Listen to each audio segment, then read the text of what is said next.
Hello my lovely dear students, আশা করি তোমরা সবাই ভালো আছো। আজকের ভিডিওটিতে আমি তোমাদের সঙ্গে আলোচনা করব এইচএসএলসি 2026 এর মোস্ট ইম্পর্ট্যান্ট ট্রান্সলেশন, যেগুলো ইংরেজি থেকে বেঙ্গলিতে অনুবাদ করা হয়েছে।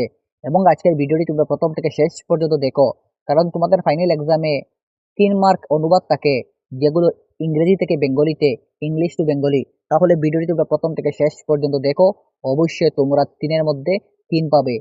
তাহলে ভিডিওটি শুরু করি। এখানে দেওয়া হয়েছে question number 1, I have never seen such a beautiful place before.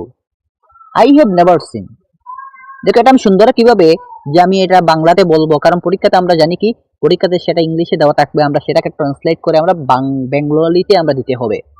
I have never scene, আমি কখনো দেখিনি such a beautiful place before, আগে কখনো আমি দেখিনি।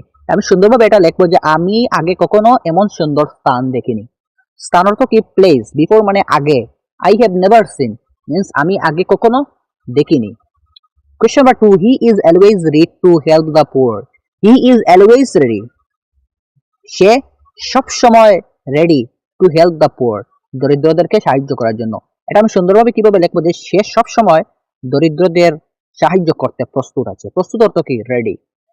Question number 3, the children are playing in the garden. Are playing, দেখো এখানে আমরা মানে এগুলো বুঝতে হলে আমাদের মানে প্রথমত আমাদের টেন্স বুঝতে হবে যে আর প্লেইং অর্থাৎ কি, এটা হলো প্রেজেন্ট কন্টিনিউয়াস টেন্স, এই জন্য যে দ্য চিলড্রেন আর প্লেইং, বাচ্চারা বাগানে খেলতেছে। আমরা কিভাবে লিখবো? বাচ্চারা বাগানে খেলছে খেলছে। Question number 4, I will never forgot your kindness. I will never forgot, আমি কখনো ভুলবো না। ইউর কাইন্ডনেস মিন্স তোমার যে দয়া, যেগুলো কাইন্ডনেস অর্থাৎ কি দয়া। তো এখানে আমরা সুন্দরভাবে কিভাবে লিখবো? আমরা কখনো তোমার দয়া বলবো না। Question number 5, my father goes to the market every morning. My father goes, এটা হলো প্রেজেন্ট ইনডিফিনিট টেন্স। আমরা এর জন্য আমাদের কি টেন্স, আমি আগে বলেছি যে টেন্স আমাদের বুঝতে হবে। মাই father goes to the market, আমার বাবা বাজারে যান every morning means every morning অর্থাৎ কি প্রত্যেকদিন সকালে। আমি সুন্দরভাবে কিভাবে লিখবো? আমার বাবা প্রতিদিন সকালে বাজারে যান। Next question number 6, she is more intelligent than her brother. She is more intelligent, সে খুবই বুদ্ধিমান। দেন হার ব্রাদার মিন্স দেন অর্থাৎ কি থেকে, তার ভাই থেকে সে খুবই বুদ্ধিমান। সুন্দরভাবে আমরা লিখবো সে তার ভাইয়ের চেয়ে বেশি বুদ্ধিমান। Next question number 7, can you help me with my homework. Can you help me, তুমি কি আমাকে সাহায্য করতে পারবে?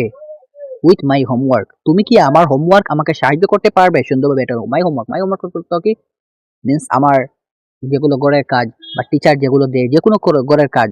এটা হেল্প অর্থাৎ কি সাহায্য করা। Question number 8, we must protect our environment. We must means আমাদের পরিবেশকে রক্ষা করতে হবে, মিন্স যেগুলো কাজ করতেই হবে, উচিত। আমরা কিভাবে লিখবো? আমাদের পরিবেশকে মিন্স আওয়ার এনভায়রনমেন্ট, প্রোটেক্ট অর্থাৎ কি? প্রোটেক্ট অর্থ হলো রক্ষা করা। আওয়ার এনভায়রনমেন্ট আমাদের পরিবেশকে রক্ষা করতে হবে। The train was late due to heavy rain. The train was late, ট্রেনটি দেরি করেছিল। ডিউ টু হেভি রেন, জোরের কারণে ট্রেনটি দেরিতে এসেছে। The train was late due to heavy rain means heavy rain অর্থাৎ কি? মিন্স ঝড় বৃষ্টি মিন্স খুবই ভারী বৃষ্টি। সেটা আমরা সুন্দরভাবে কিভাবে লিখবো? যে জোরের কারণে ট্রেনটি দেরিতে এসেছে। Honesty is the best policy. Next question number 10, means সততা হলো সেরা নীতি। Honesty অর্থাৎ কি?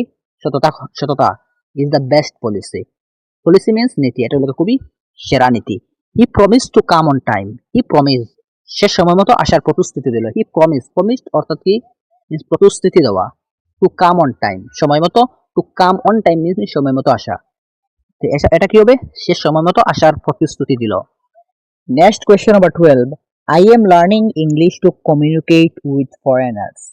I am learning, এটার মানে মূল যে বাংলা হবে আমি বিদেশিদের সঙ্গে যোগাযোগ করতে ইংরেজি শিখেছি। I am learning, আমি কি করছি? লার্নিং মিন্স শিখা। ইংলিশ শিখেছি to communicate with foreigners means communicate মানে যোগাযোগ করা, উইথ ফরেনার্স এর অর্থ হলো মিন্স যারা বিদেশি, তার সঙ্গে যোগাযোগ করা। এটা এবং সুন্দরভাবে আমরা লিখতে হলে আমরা এভাবে লিখবো যে আমি বিদেশিদের সঙ্গে যোগাযোগ করতে ইংরেজি শিখেছি। তারপর question number 13, the sun rises in the east means সূর্য পূর্ব দিকে উঠে। ইস্ট অর্থাৎ কি? পূর্ব দিকে উঠে। রাইজেস অর্থাৎ কি? উঠা। Question number 14, poverty is a curse on society. Poverty means দরিদ্রতা, দরিদ্র সমাজের উপর একটি অভিশাপ। Is a curse on, so the curse means অভিশাপ, অন সোসাইটি, সোসাইটি মিন্স সমাজ। সুন্দরভাবে লিখতে হলে আমরা লিখবো দরিদ্র সমাজের উপর একটি অভিশাপ। Question number 15, he has been working here for 5 years. He has been working here, সে এখানে মিন্স এটা কোন টেন্স হবে? Present perfect continuous tense. সে এখানে কাজ করতেছে 5 বছর ধরে, এবং সুন্দরভাবে লিখবো আমরা সে এখানে 5 বছর ধরে কাজ করছে। মিন্স আমরা যেটা দেখবো বাংলাতে ট্রান্সলেট করব, অনুবাদ করবো, সেটা আমরা সুন্দরভাবে লিখতে হবে। তারপর question number 16, I enjoy reading books in my free time. I enjoy reading books means enjoy করা, রিডিং বুকস ফাঁকা সময়ে আমি বই পড়তে আনন্দ পাই। আই এনজয়, এনজয় মিন্স আনন্দ পাওয়া, এবং রিডিং বুকস মিন্স বই পড়া ইন মাই ফ্রি টাইম, আমার ফ্রি সময় আমি বই পড়তে আনন্দ পাই। এবং এটা সুন্দরভাবে আমরা কিভাবে লিখবো? ফাঁকা সময়ে আমি বই পড়তে আনন্দ পাই। Question number 17, she was very happy to meet her old friend.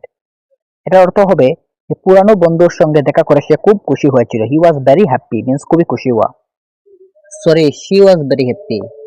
ঠিক আছে। Question number 18, education is the কি টু সাকসেস মিন্স এডুকেশন অর্থাৎ শিক্ষা, সাকসেস মানে হইল গিয়া সাফল্য, কি অর্থাৎ হইল চাবিকাঠি। এর কারণে এটা বোঝানো হয়েছে যে এডুকেশন ইজ দ্য কি টু সাকসেস মিন্স শিক্ষাই সাফল্যের চাবিকাঠি। তারপর question number 19, I will never lie to my parents. I will means এটা হলো ফিউচার টেন্স, এই জন্য আমরা কি হবে? আই উইল নেভার লাই, আমি কখন, নেভার মানে কখনো না, লাই মিন্স মিথ্যা কথা বলা, টু মাই প্যারেন্টস মিন্স আমি কখনো আমার পিতামাতার কাছে মিথ্যা কথা বলবো না। কেন এখানে বলবো না বলা হয়েছে?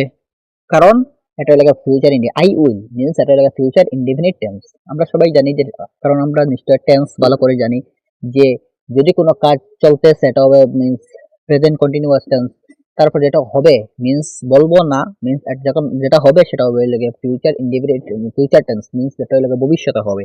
এই জন্য এখানে বলা হয়েছে I will never lie to my parents, আমি কখনো আমার পিতামাতার কাছে মিথ্যা কথা বলবো না।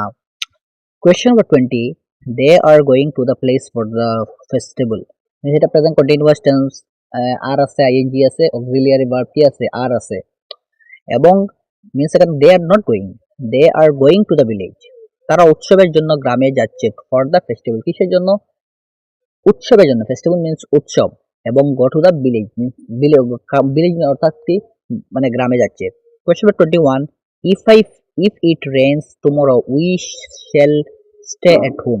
ইফ ইট যদি কাল বৃষ্টি হয়, টুমরো মিন্স কাল, আগামীকাল যদি বৃষ্টি হয়, we shall stay at home তাহলে মিন্স যদি কালকে বৃষ্টি হয় তাহলে আমরা বাড়িতেই থাকবো। এট হোম মিন্স বাড়িতেই থাকবো।